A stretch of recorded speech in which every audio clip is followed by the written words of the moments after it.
sailboat, from sheer plank of ship at sea, I shall take good heed that my comrade be a sprightly fellow, with a rattle-box head. Be he never so silly, his very silliness, so long as he be lively at it, shall be its own excuse. Upon occasion, who likes not a lively loon, one of your giggling, gamesome oafs, whose mouth is a grin?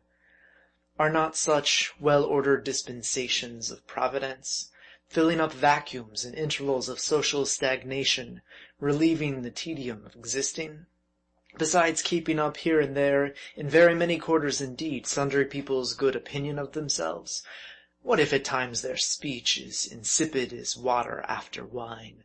What if to ungenial and irascible souls their very mug is an exasperation to behold, their clack an inducement to suicide?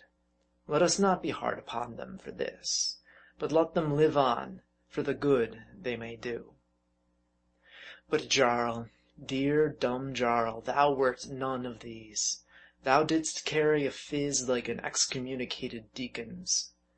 And no matter what happened, it was ever the same. Quietly, in thyself, thou didst revolve upon thine own sober axis, like a wheel in a machine which forever goes round, whether you look at it or no.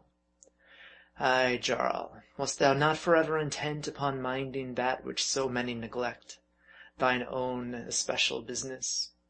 Wast thou not forever at it, too, with no likelihood of ever winding up thy moody affairs and striking a balance sheet? But at times, how wearisome to me, these everlasting reveries in my one solitary companion. I longed for something enlivening, a burst of words, human vivacity of one kind or other. After in vain essaying to get something of this sort out of Jarl, I tried it all by myself, playing upon my body as an instrument, singing, hallooing, and making empty gestures, till my Viking stared hard, and I myself paused to consider whether I had run crazy or no. But how account for the Skyeman's gravity? Surely it was based upon no philosophic taciturnity. He was nothing of an idealist, an aerial architect, a constructor of flying buttresses. It was inconceivable that his reveries were Manfred-like and exalted, reminiscent of unutterable deeds, too mysterious even to be indicated by the remotest of hints. Suppositions all out of the question. His ruminations were a riddle.